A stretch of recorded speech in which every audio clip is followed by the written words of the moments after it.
In 2015, a man named Joe and his wife Sally were spending a weekend together on Vancouver Island, which they had done many times before.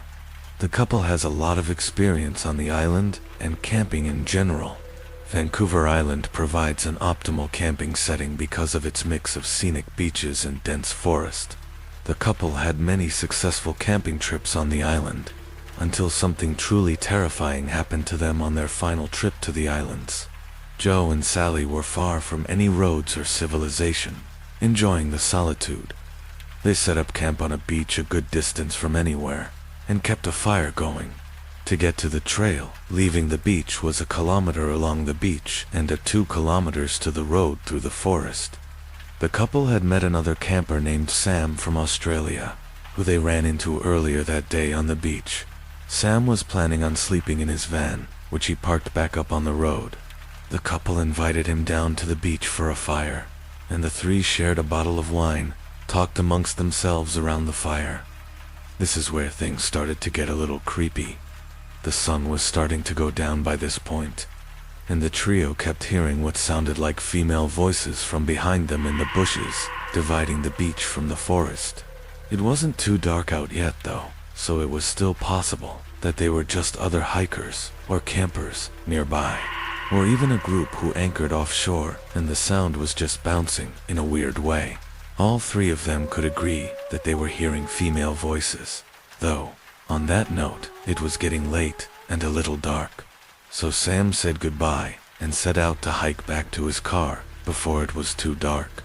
Joe and Sally stayed by their campsite and stoked a fire, because Joe was starting to get creeped out by the voices, which continued on into the darkness.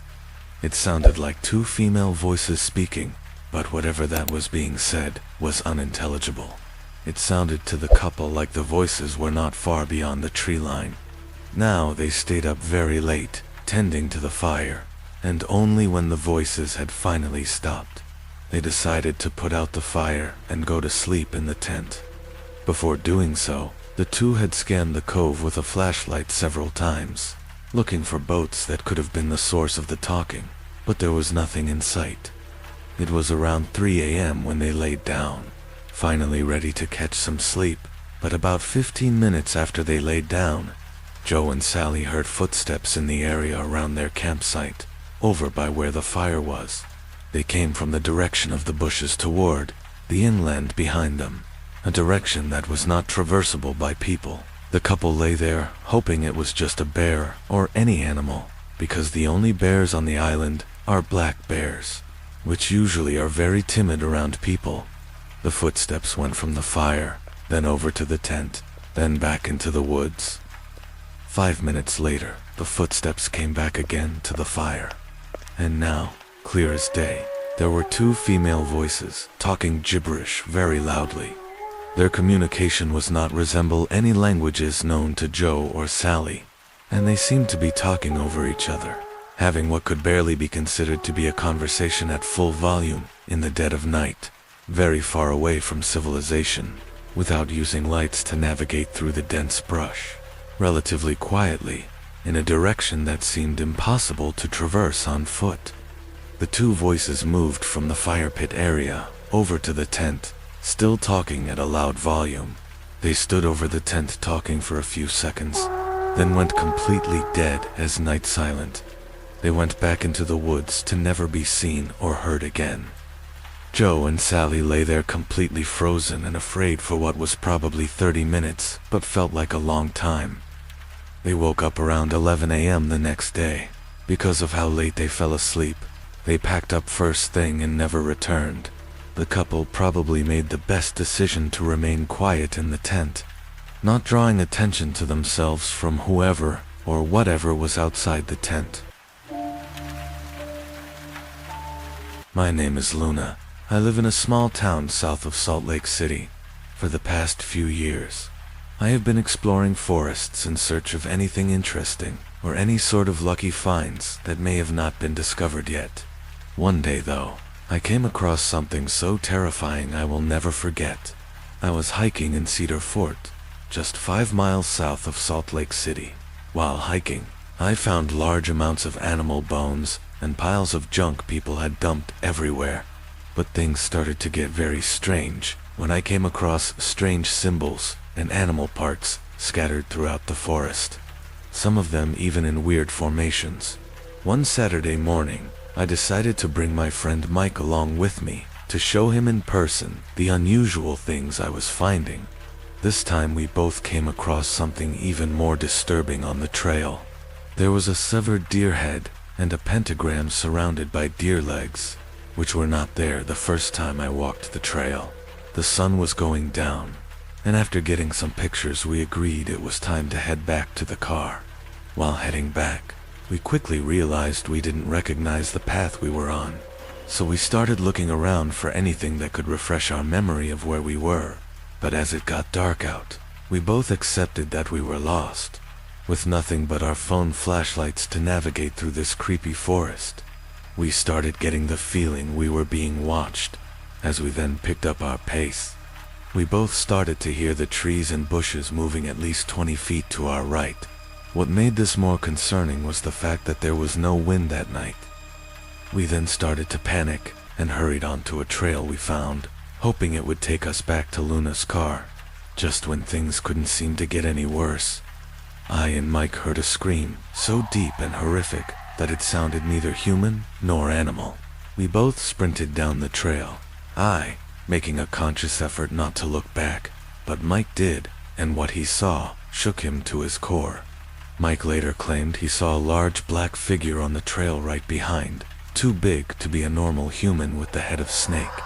We both made it to the car by some stroke of luck, losing whatever was chasing us. So we left the forest and went straight home. Later on, upon doing some further research, Mike found documents of common cult practices reported in those woods, as well as numerous murders and disappearances that happened in the area throughout the years. Like Joe and Sally in the first story, Luna has not returned since.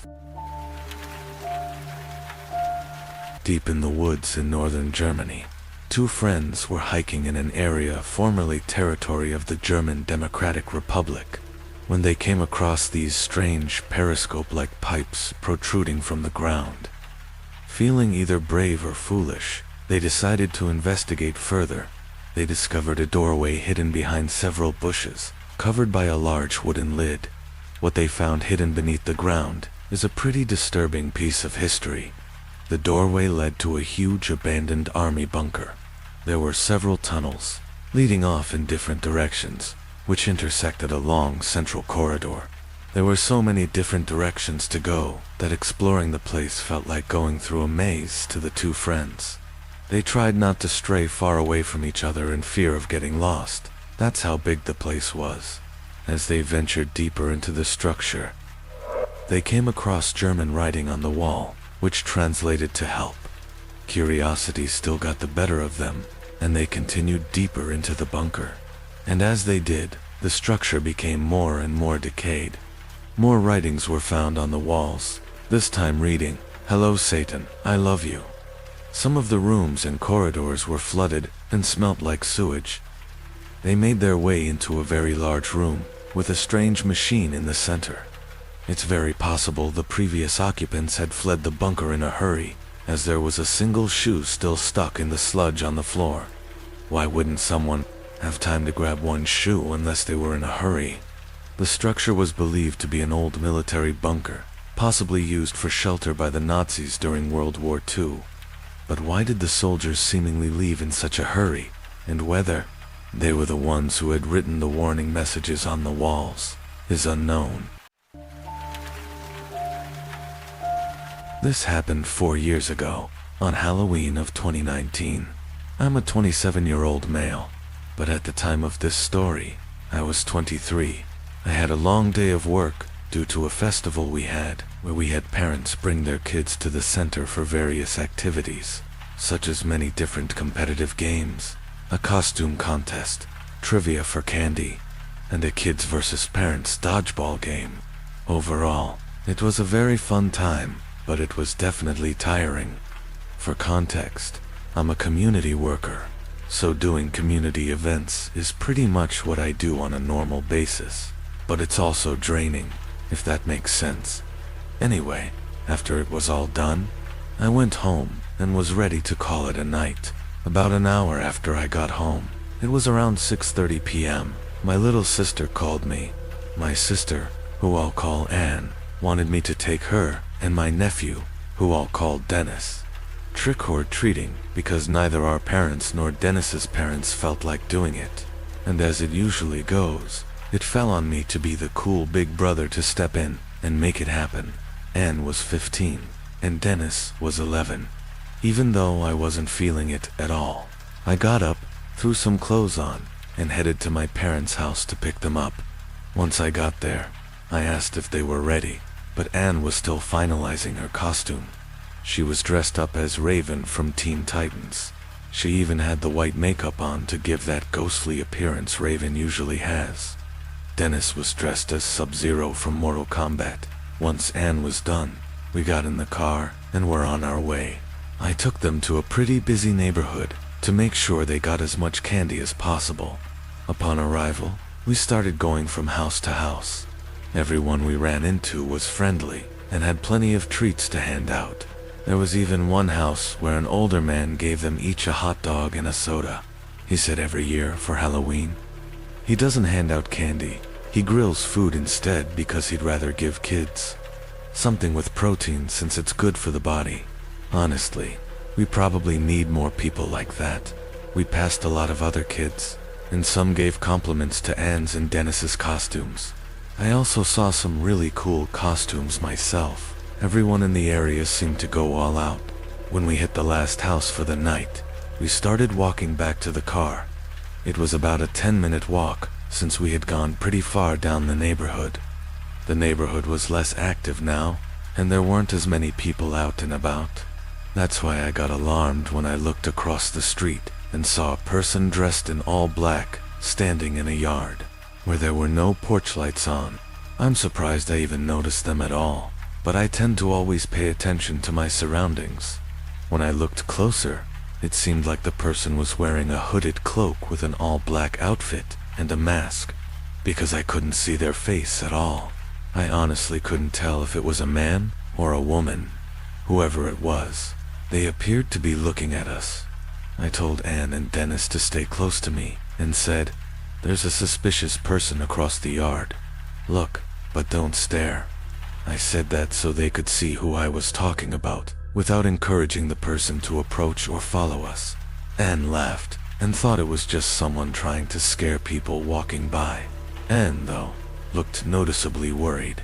Now, just to add some context, I was carrying a backpack with a Glock inside, and Anne knew this, so when I told them to stay close, she probably realized I was being serious. Dennis was clueless. He's too young for me to tell him that I carry a real gun. As we were walking away, it looked like that person was still watching us, even though it was hard to tell in the dark. We were getting closer to the car when I suddenly heard heavy footsteps behind us, like boots hitting the concrete. I turned around and saw that same person again, same outfit, all black, but this time I could see more clearly. They were wearing a tactical vest, tactical boots, and black pants tucked into the boots. They had on a full spandex mask that completely covered their face. That made the situation way more serious. When you see someone dressed like that, the first thing that comes to mind is that they're armed. He's following us, I thought. I whispered to Anne and Dennis, "I need you both to listen very carefully. Do not stop walking, and do not look back. The person I mentioned earlier is following us. They're behind us right now. The last thing we want is to alarm them or set them off. So, just keep your composure and keep walking." I mainly looked at Dennis when saying this because he's younger and might not fully understand how serious this was, and understood completely. We kept walking and did occasional glances behind us. The person stayed the same distance away, but was still following. When we got to the car, they were still coming our way. That's when I decided to make a bold move.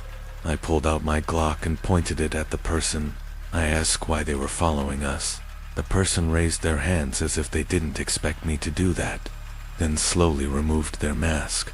It was a woman, and she looked to be in her 30s. She took her mask off but didn't answer my question. She just stared at me blankly. I asked again, still pointing the gun, "Why are you following us?"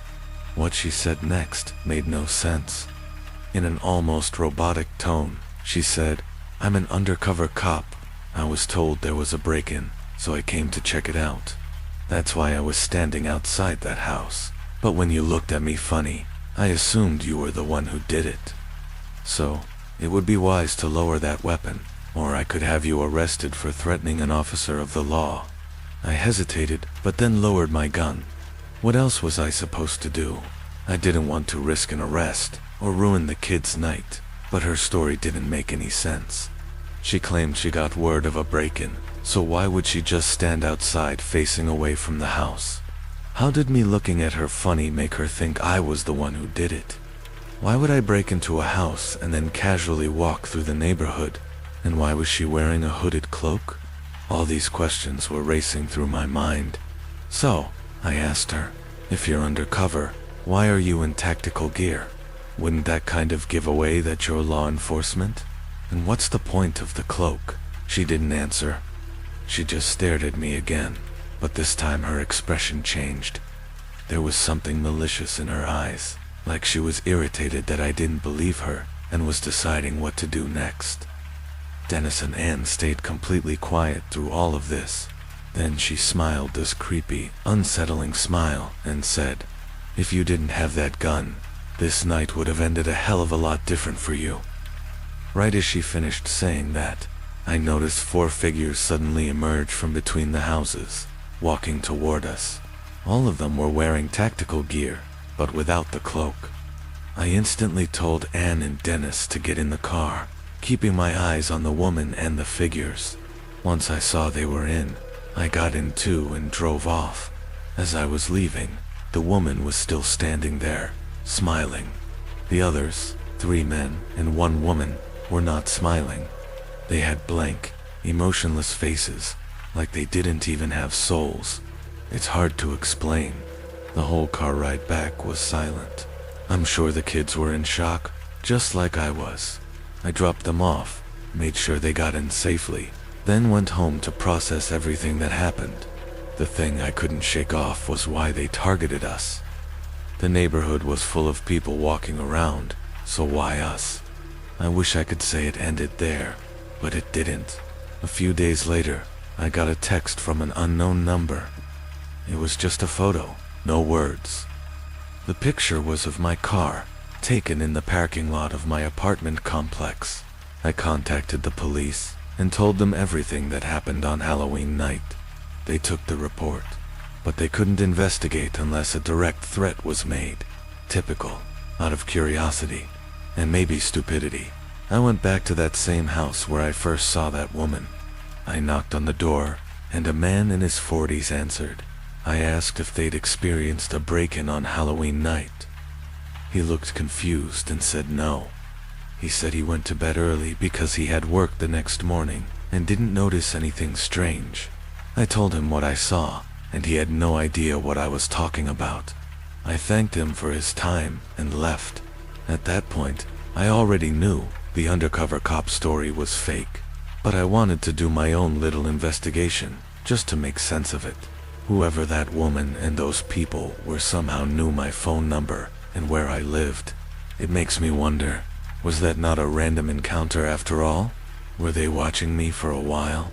Were they planning something that night, and my being armed threw them off? All those thoughts messed me up and made me feel paranoid for a long time.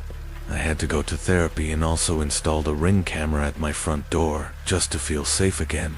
In case you're wondering, I haven't been contacted by any unknown numbers since nothing else has happened since that picture. 2 years later, I still think back on that night. Writing this out helps me a lot, and I'm trying to fully move on from it. But if there's one thing I want people to take away from this, it's to always watch your surroundings. You never know who might be watching you. It's easy to get caught up in something dangerous just for existing. So, always stay safe and protected. because I can say with full confidence that being armed that night probably saved our lives. This happened when I was 10 years old. It was Halloween day, and my family was staying at a small family resort about an hour away from where we lived. My parents wanted to do something different that year, instead of just walking around our neighborhood for trick-or-treating. The resort was holding a Halloween celebration that weekend with a bunch of activities, games, and even a haunted hayride. It wasn't a big place. It had maybe 10 cabins, a main lodge, a small lake, and a long open field where they set up hayrides and games. It was surrounded by woods on all sides. During the day, it looked normal, even kind of peaceful. But once it got dark, the woods looked black and creepy, and the resort felt a little too quiet. We checked in early that afternoon. I remember walking into the cabin and feeling excited, because I could smell campfire smoke and candy apples in the air. Kids were running around in costumes, even though it wasn't dark yet. My parents said the hayride was starting around 7, and there'd be games before that. So, I went off to play while they unpacked. They had booths where you could toss rings over bottles for candy, a costume contest, and even a pumpkin carving area. Everything was decorated with orange lights and fake spider webs. I met another kid around my age there. His name was Ryan. He was wearing a skeleton costume and said he and his parents were staying in the next cabin over from ours. We played a few games together and got a good amount of candy. As it got closer to 7, we saw a crowd of families walking over to the hayride area. The tractor pulling the wagon was parked near a big barn, and they had hay bales lined up inside for people to sit on. There were maybe 20 of us who got on. The driver wore a scarecrow mask, and there were workers dressed like zombies who would jump out during the ride to scare people. The ride started out fun. It was dark by then, and they had torches lighting the dirt trail. The tractor moved slowly through the woods, and every now and then someone in a costume would appear from behind a tree or run up to the wagon. Most people laughed or screamed, and then laughed again. It felt like a normal Halloween attraction, but about halfway through, something made me uncomfortable. We were passing through a part of the trail that was darker than the rest. The tractor slowed down, and I looked toward the edge of the woods on my side. That's when I saw a man standing just outside the torchlight. He wasn't part of the hayride cast. I could tell that right away. He wasn't wearing a costume that fit the theme. From what I remember, he had a black jacket, jeans, and a baseball cap pulled low over his face. He was just standing there, not moving, with his hands in his pockets. At first, I thought maybe he was one of the workers taking a break, but he wasn't doing anything. He was only watching. At one point, I made eye contact with him, or at least I think I did, even though his face was shadowed. I could feel his eyes locked on me. I turned to look at the people around me to see if anyone else noticed, but no one seemed to. When I looked back, he was still there in the exact same position. I tried to ignore it for the rest of the ride, but I kept thinking about him. When the hayride ended and everyone got off, I looked back one more time toward the woods. He was gone. I didn't mention it to anyone right then. I figured maybe I imagined it or overreacted. We went back to the lodge where they had more games and food. My parents sat by a bonfire while Ryan and I went around collecting candy. Everything seemed normal again. About an hour later, I saw him again. Ryan and I were standing near the snack table when I noticed someone off to the side of the crowd.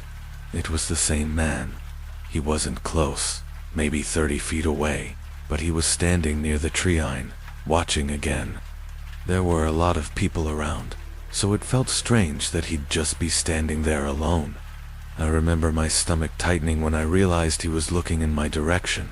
I tried to get a better look at his face, but it was hard because of the lighting.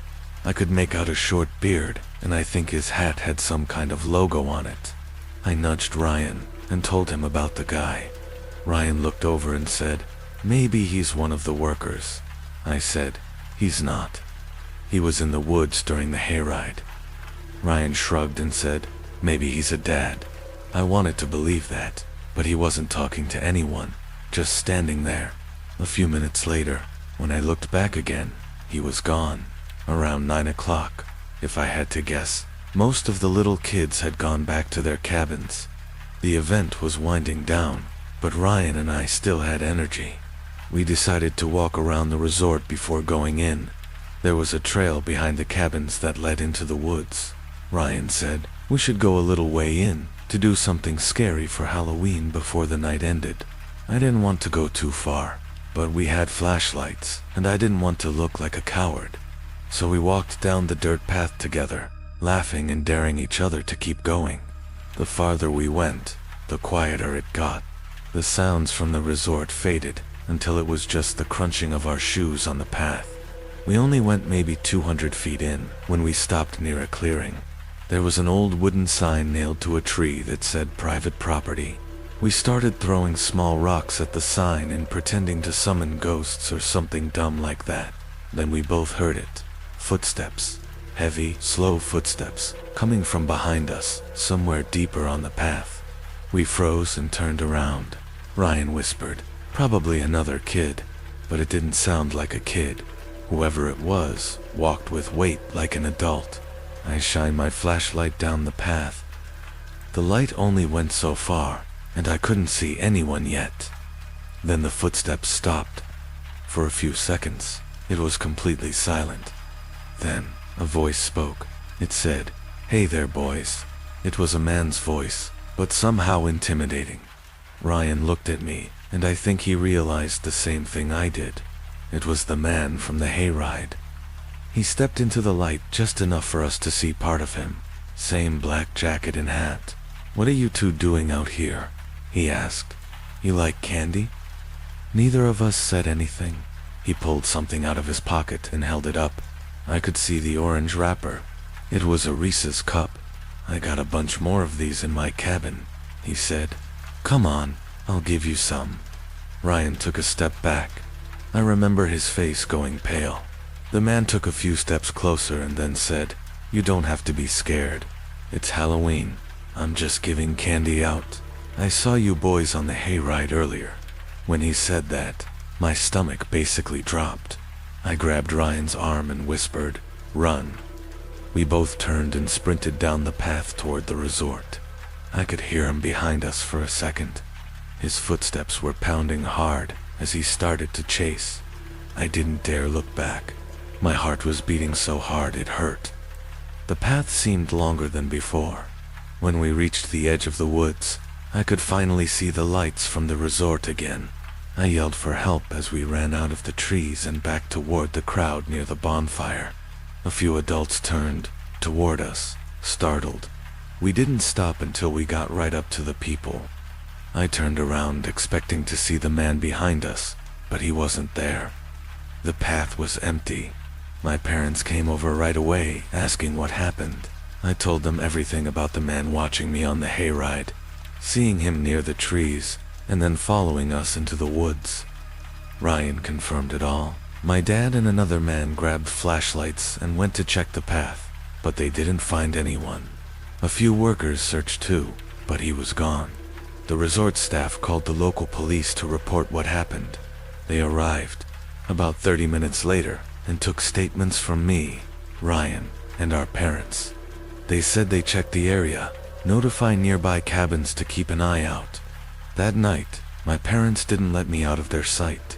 We stayed in the cabin with the door locked. I couldn't fall asleep for hours. Every noise outside made me jump. The next morning, the police came back and told us they searched the property, but didn't find anyone matching the description. No vehicles had been reported missing, and no one fitting that man's description had checked in. They thought maybe it was a trespasser from outside the resort. We left later that day. I remember staring out the car window as we drove past the woods, half expecting to see him standing there again. For weeks after that, I kept thinking I saw him on the side of the road, outside stores, even once at my school parking lot, but it was always someone else, or at least I hope it was. Ryan and I kept in touch for a while. He told me he couldn't sleep for days after it happened. Nothing ever came of this. The police never called again. The man was never identified or caught. Now I'm older, and when I think about that night, what scares me isn't what he did, it's what he could have done. If we had believed him for even a second, if we had walked toward him instead of running, I don't think I'd be here to tell this story. And every Halloween since then, whenever I see someone standing alone at the edge of a crowd, I always think of that man. Sometimes people who look like they're part of the fun are watching for a different reason. My name is Roger, and this happened to me on Halloween night 3 years ago. I'm 29 and work a boring office job, but it's good pay. When this happened, I was getting stuck with this stuff. Beginner's time off, the shifts nobody wanted, etc. So, when Halloween, my favorite holiday, rolled around, I was actually quite excited. It was never easy being the new guy at work.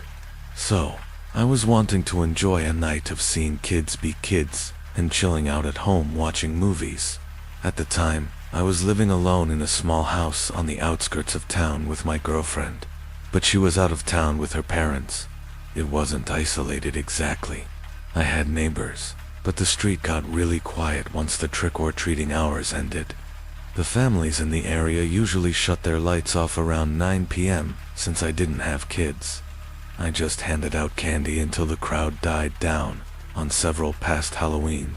Before I got my own place, I was quite used to the occasional ding-dong ditch prank. That's why there is a trick and treat here and there. That year, Halloween fell on a Saturday, and I remember it was chilly but clear out. By 10:30, I was lounging on my couch, half watching a horror movie while picking through a bowl of leftover candy. I hadn't seen anyone in about an hour, so when I heard a faint knock at my side door, I assumed it was stragglers. But when I opened the door, no one was there, just the empty driveway and the faint rustling of leaves. I brushed it off. Kids play pranks all the time on Halloween. I headed back to my living room to finish watching The Conjuring 2. 15 minutes later, I heard the same sound again, only this time it was coming from the back door, the one that led to the small deck. That set off alarms in my head because nobody used that entrance. I froze in the living room, listening. The TV was off now, and I could hear it clearly, the metal rattle of the back doorknob being tested slowly and cautiously. Whoever was trying my door was either checking if it was locked cautiously, or believed it was unlocked, and trying to be quiet.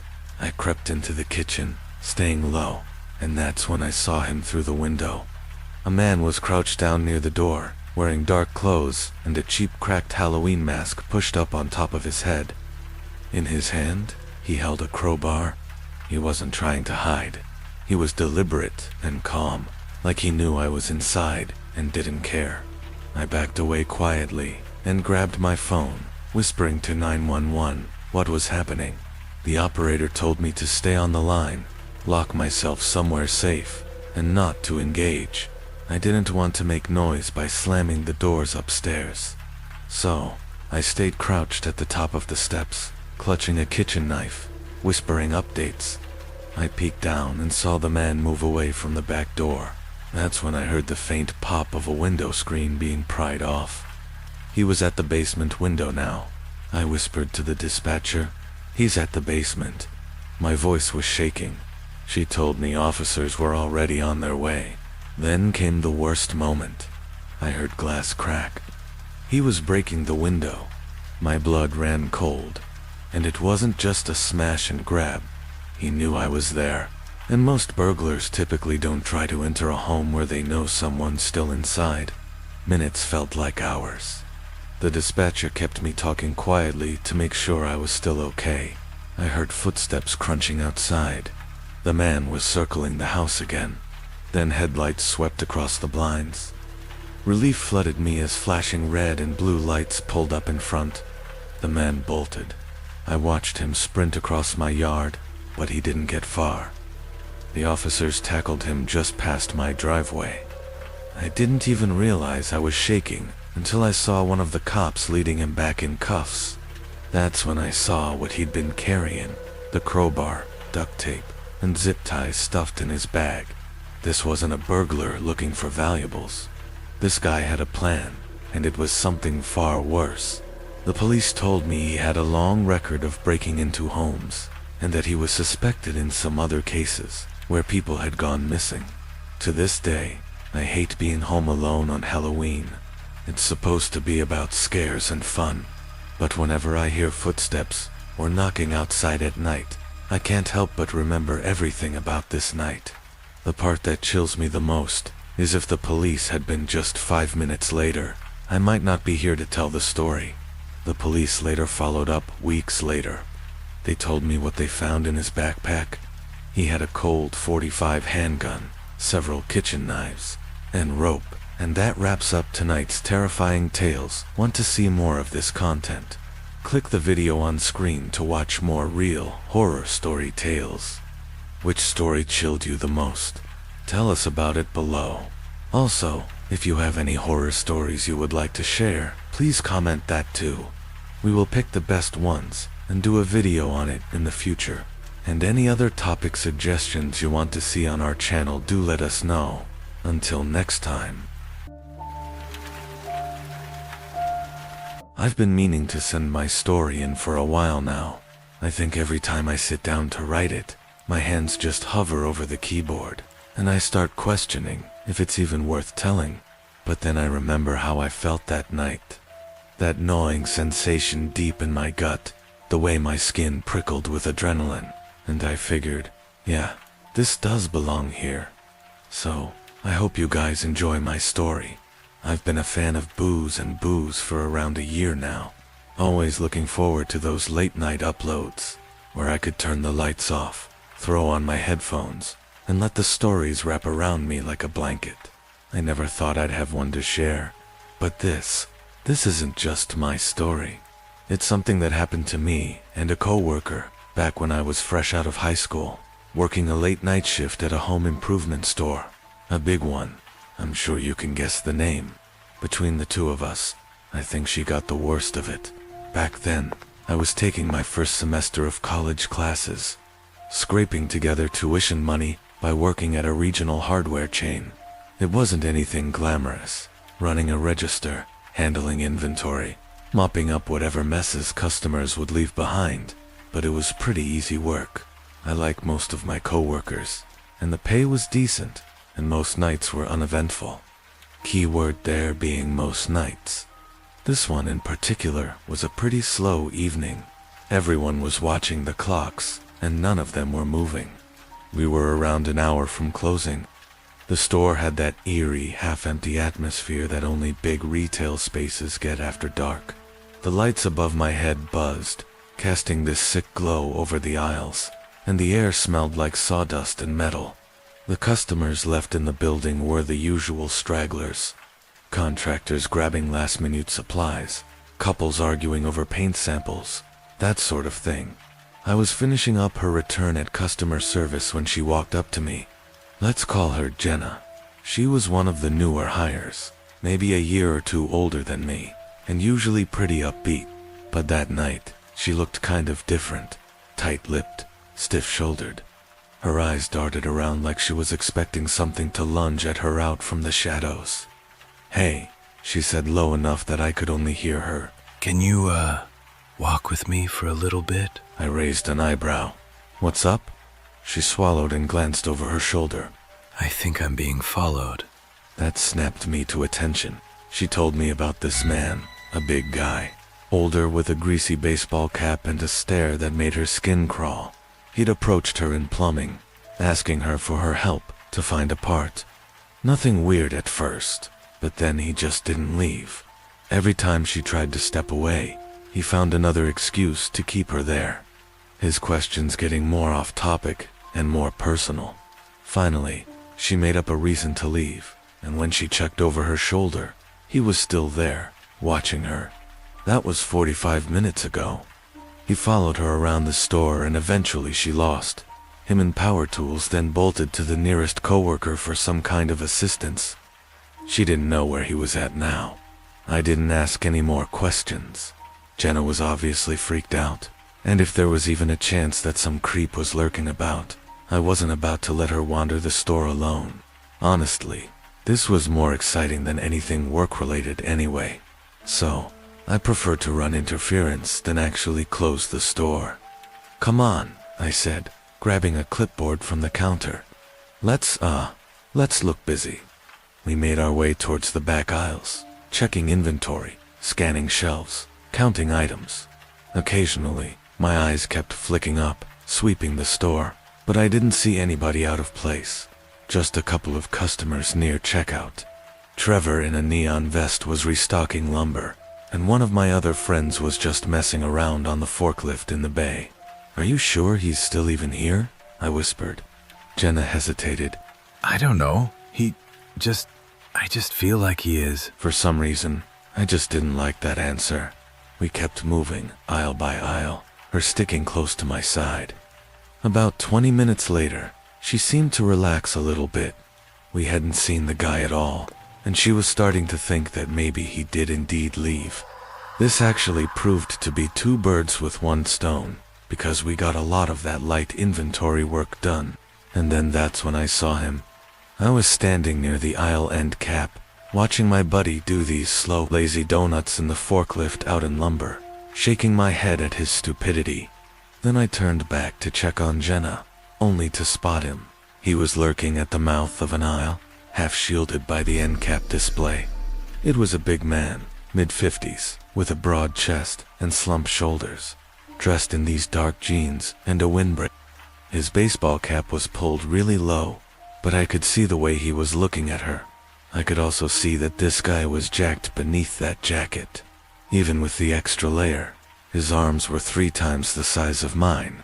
He stared at Jenna, fixed, unblinking. I could tell his whole body was tense, like he was just waiting for the right moment to do something. This is not good. I forced my face into something neutral and walked back to Jenna, who was maybe 30 feet away, scanning a shelf. I walked right by that weirdo down the aisle and put myself between her and the guy watching from the end of the shelving. I kept my voice casual. "Hey, let's head back to customer service." She frowned at me. "What? Why?" I stepped closer, lowering my voice. "Because he's here, end of the aisle, watching you." Her face palled, and I nodded at her, encouraging her that this was pretty serious. "Just walk," I murmured. "Now." She turned stiffly and started moving towards the front of the store as quick as she could without actually running. I turned back to the aisle, ready for anything. To my relief, he wasn't right on top of me like I was expecting him to be. The man just hadn't moved. I stared him down, gripping my clipboard, fighting the urge to let my hand shake. Then I smiled, the way you do when you're trying to let somebody know that you're not afraid of them. "You need any help finding anything, sir?" His stare didn't even waver. I took a slow step toward him. "We're closing soon, just so you know." His mouth then twitched somewhere between a grimace and a sneer. I could tell he wanted to say something back to me, but then, without a word, he turned and walked off, disappearing down the aisle. I stood there for a few seconds, forcing my breath to stay even, pulse pounding in my ears. I felt like a damn gunslinger. I was glad to have helped out a coworker. Then I went to go find Jenna. She was back at customer service, gripping the counter, body rigid. A small crowd of assistant managers had gathered around her. Is he gone? I hesitated. "I don't know. I hope so. Jesus," she muttered, pressing her hands over her face. "That guy's been watching me all night.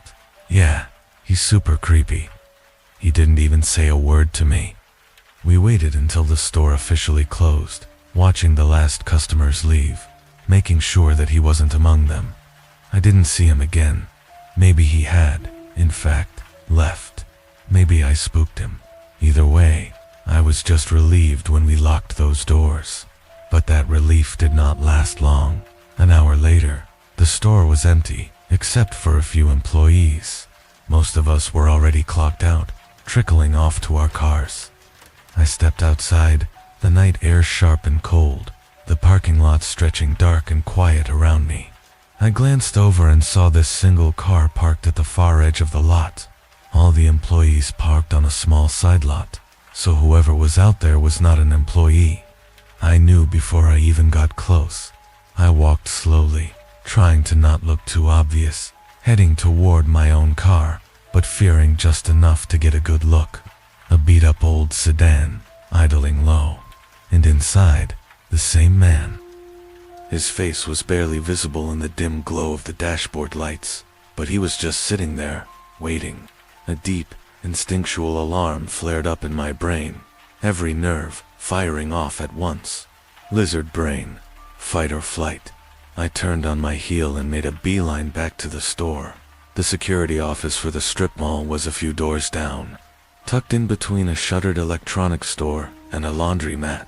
I knocked on the glass and peered between the blinds. A guy in uniform answered me, maybe late 40s, heavy set, with a bored expression on his face. Something wrong? I jerked my thumb over my shoulder. Yeah, there's a guy parked in the lot.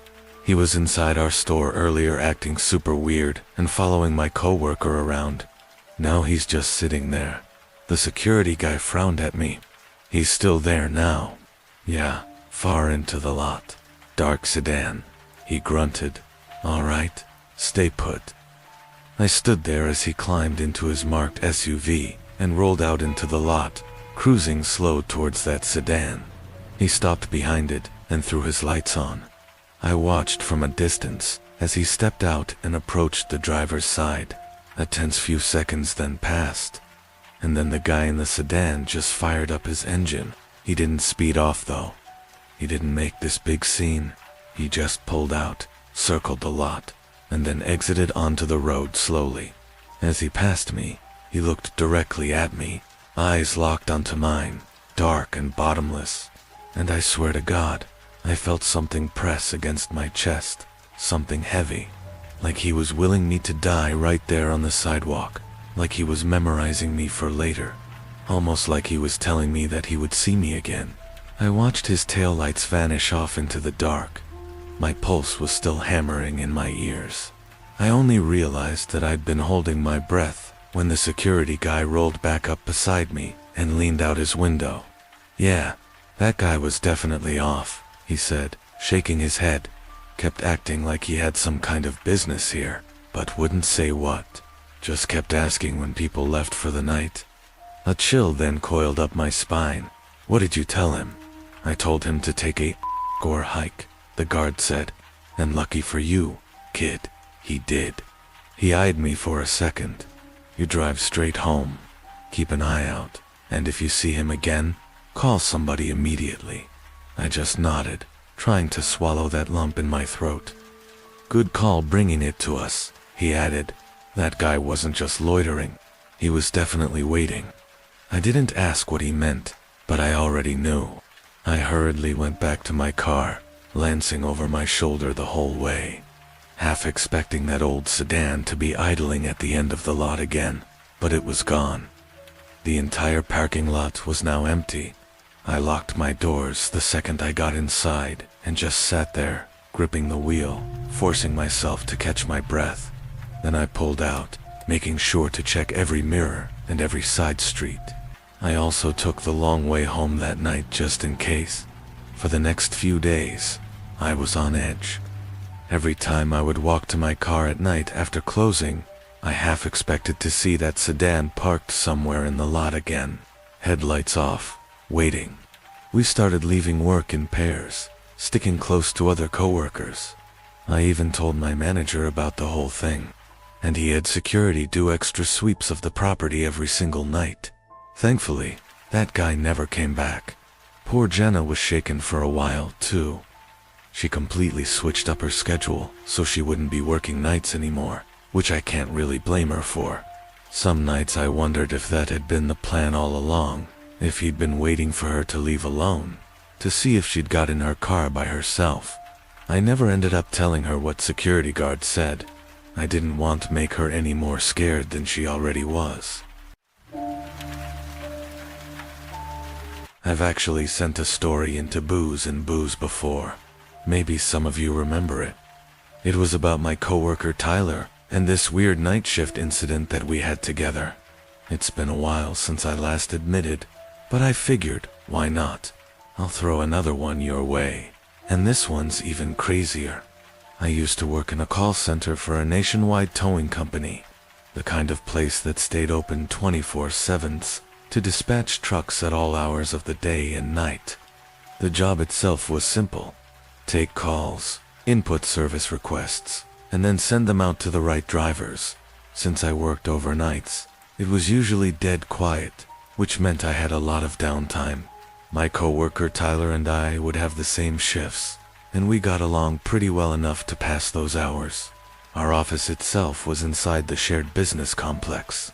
Nothing special, just a bunch of suites crammed together, totally empty at night. The only thing around that had any life after midnight was the 7-Eleven across the street. That place was a godsend during these long shifts. We'd head over to grab some snacks on break, vape in the parking lot, before heading back into the desk.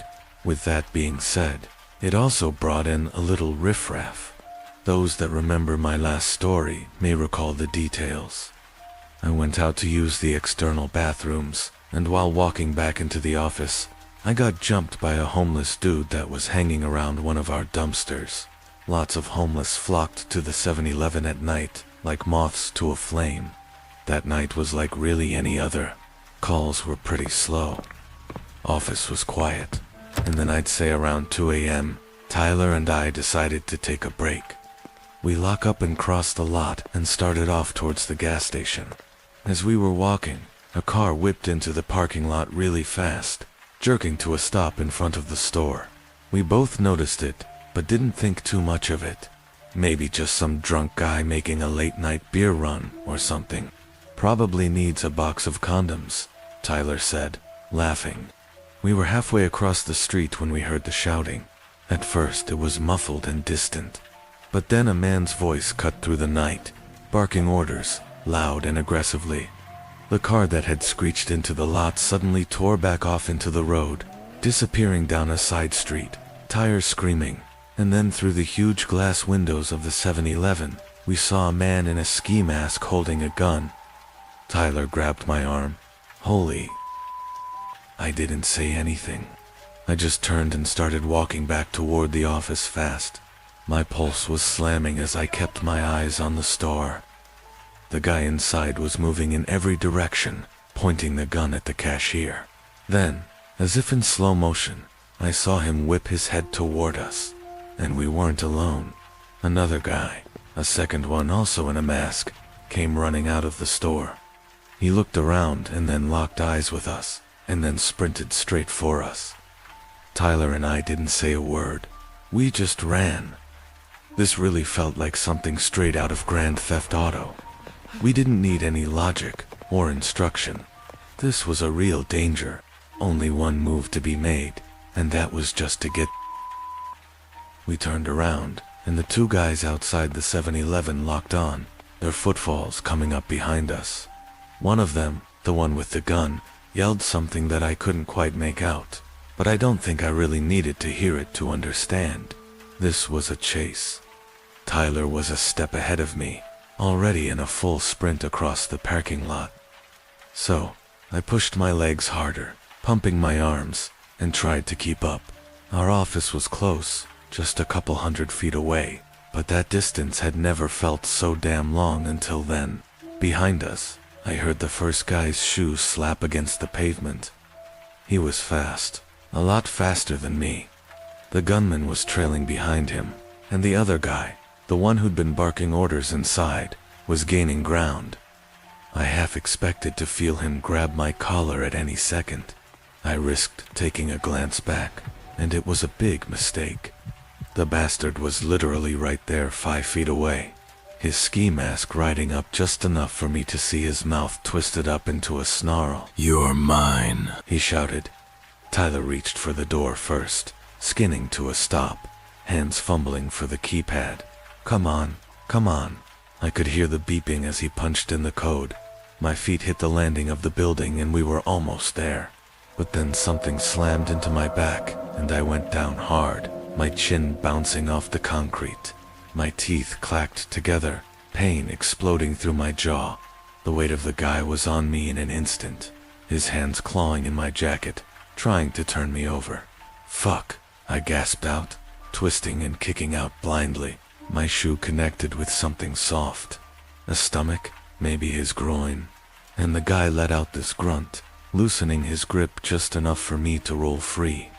Tyler was screaming my name the whole time. Dude, get up. I scrambled to my feet, blood in my mouth, world tilting. The guy then lunged again, grabbing in my sleeve, but I ripped free, hurled myself towards the door. Tyler had it open just enough for me to squeeze through, and the second I was inside, he threw his weight against it, trying to slam it shut. But the guy outside was not giving up easily. It was the other guy, the one with the gun, giving it everything he had, trying to get inside. A hand then shot through the gap. Thick fingers clawed at the air, trying to grab at us. Tyler grunted and shoved harder. Dude, help me. I threw myself against the door. The guy outside let out this furious roar, pushing back, fingers scraping against my arm the whole time. For a split second, I really thought he was about to win. I thought he was going to get it open. If that happened, we'd be for sure. But then, from outside, I heard, "Move." A gunshot exploded through the night. That sound was deafening in the enclosed space. I felt the impact of it on my chest like a punch from the inside. The guy outside cursed, jerking back, and we took the chance. Tyler slammed the door shut and locked it into place. Silence. I staggered backward. My hands were shaking, adrenaline pouring through me like ice water. Neither of us were hit, thankfully, so we assumed they tried to shoot the door or the building, maybe even just up in the air to scare us. Tyler was panting, staring at the door. Dude, another bang. The guy outside punched the glass full force. Another bang again. Bang. I could see a silhouette through the narrow windows. His breath was fogging up the glass. His posture was rigid with rage. His friend was standing right beside him, the gunman, and the two of them started circling the building, checking the windows and the other doors. "We got to go to the back office now," Tyler said, grabbing my sleeve. Go. We ran deeper into the office, past empty desks and silent cubicles. The security office was in the back, just big enough for a desk and a few filing cabinets and one single chair. But the door was solid wood with a steel sheet inside of it, and it had a deadbolt. We threw ourselves inside and slammed it shut, locking it immediately. Outside, that banging continued. I grabbed my phone with shaking hands and punched in 911. Operator immediately answering. 911, what's your emergency? "There's two guys trying to break into our office," I said. "One of them has a gun." Tyler sat against the wall, gripping his knees, and his chest was heaving. Are you in a safe location? The dispatcher asked. It was kind of funny to hear that question. As a roadside assistant operator, that was literally the opening line of our script. "I think so," I said. "We're locked inside a back office." From outside, we heard another boom, and that sound made me jump. What the hell? Tyler hissed. I could tell he was getting agitated. I didn't have to wander for very long. I could hear weird faded beeps from outside. The keypad. They shot the damn keypad. "They're trying to get in," I whispered. Tyler wiped his face, sweat slick on his forehead. "Man, boy, this is crazy. We're like fish in a barrel. We should have never ran back in here." The dispatcher was still talking to me, but I barely heard any word she said. Was far too busy listening to the sounds of outside. The muffled voices, the hurried footsteps, the gunman cursing underneath his breath. I heard another shot, then nothing. The silence stretched on, and I could hardly take a breath. That's when I heard sirens. Red and blue lights flashed through the windows, painting the walls in frantic colors. Tyler let out this breathless laugh. half hysteria, half relief. Holy man, holy.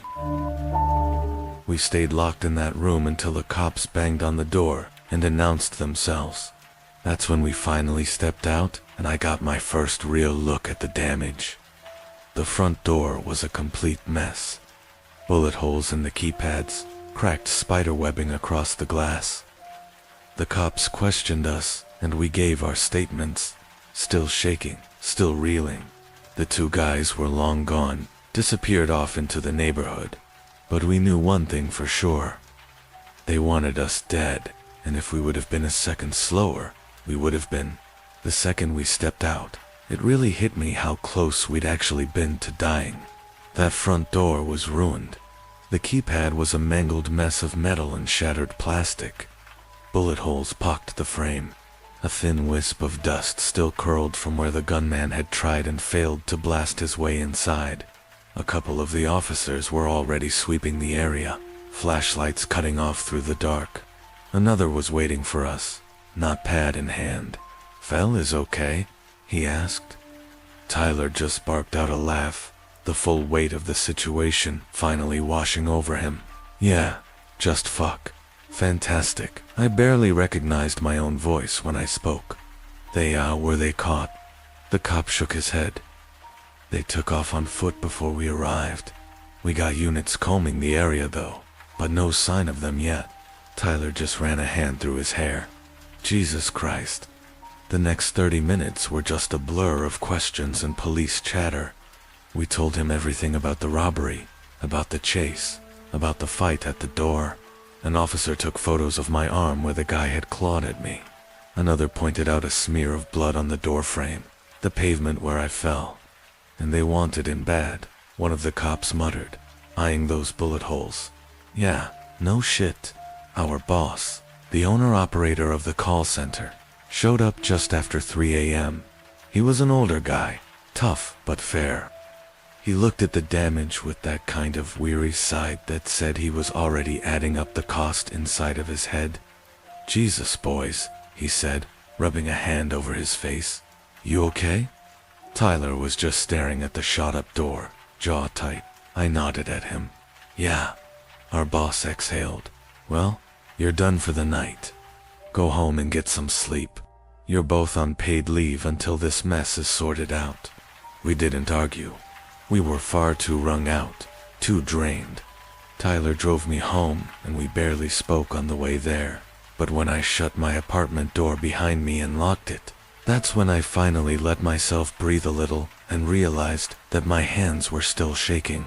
Those guys had been out for blood, and if we'd been just a second slower, we would have given it to them. And there you have it, 2 night shift horror stories that actually happened. Proof that sometimes the scariest things can happen at any moment. If you enjoyed this video, subscribe to our channel, turn on notifications for more true horror stories. Also make sure to click the video on screen for another awesome, true horror story, or check out our channel for more amazing content, just like this one. Till next time.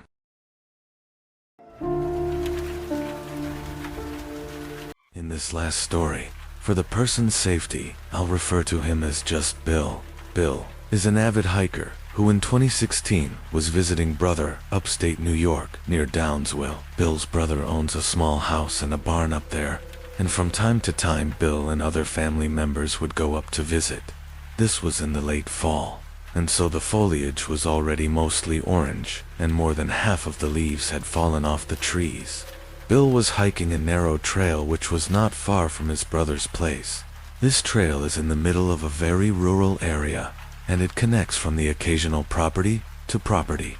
So when Bill stumbled across a duffel bag on the ground in the middle of the woods, it was a surprise. The duffel bag looked like it was relatively new. It didn't look dirty, as if it had been sitting in the woods for an extended period of time. There was a foul odor emanating from the bag. However, like something rotting inside. Bill assumed the worst, but he knew he had to open the bag to see what's inside, in case it actually could have been a person. He was building up the courage to open the zipper to the bag, but before he could, he heard footsteps approaching from off the trail. and a voice saying, "That's mine.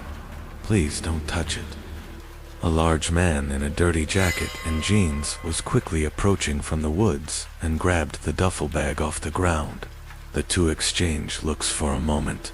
Bill told the man he assumed the bag was forgotten by someone, and the man told him he was storing his kill from his hunt in the bag. Even though Bill isn't a hunter, he knew it's standard to use a cooler for storing fresh kill, not a duffel bag of all things. This also wouldn't explain the foul smell so soon, as usually dead bodies only start to smell after a few days, not right after death. So he apologized and continued walking down the trail with a little more speed in his step. It's likely the man noticed Bill's nervousness because he heard the duffel bag get dropped on the floor as he was walking away, but as he looked back, he didn't see the man anymore. Bill nervously continued along the trail, taking out his phone to try to call his brother for an emergency pickup by the road, but he didn't have any reception in the woods. All he could do was press forward and avoid crossing path with that man again. But as he continued on, he kept hearing leaves crunching from not far behind him, and anytime he'd look back, the coast seemed clear. But eventually his fear that he was being followed became real. He saw that man following him in the distance in a stalkerish manner, hiding behind a tree. Without thinking, Bill started to run as fast as he could down the trail. He knew he was being followed without even looking back because he could hear the leaves being crushed for not too far behind him. Bill came to an abandoned-looking property with overgrown grass, and having grown too winded to continue running, he attempted entry to the old house through the back door and was able to get inside. Bill hid under a cut in the first bedroom he found, and he heard the back door open again, followed by heavy footsteps moving in a hurry. They went from room to room, and Bill could hear the man's heavy breathing from also being out of breath. The man's footsteps came into the bedroom just for a second and left right after. He didn't look under either of the two cuts. Bill heard the back door to the house open and slam shut again, but he laid under the cot for another half an hour, not taking any risks. He only got up when he realized it would be dark soon and he needed to get to a road to call for help. He proceeded to leave the house and run down the dirt trail by the house that was most likely once used as a driveway, which led him to a road. From here he eventually hitched a ride with a passing car, who gave Bill a lift back to his brother's house, where Bill would call the local police department and report his encounter. Given the severity of the case, police would show up to the house to get a more detailed description of the man's face, the location had happened, and other information, though it was never technically confirmed what was in that duffel bag. The rotting smell would already be clue enough, but the fact that the man so intently chased after Bill shows that he was hiding something that he didn't want any witnesses for, most likely dumping a dead body. And there you have it, for most disturbing encounters in the woods that actually happened. Proof that sometimes the scariest things can happen at any moment. If you enjoyed this video, subscribe to our channel, turn on notifications for more true horror stories. Also make sure to click the video on screen for another awesome, true horror story, or check out our channel for more amazing content just like this one. Till next time.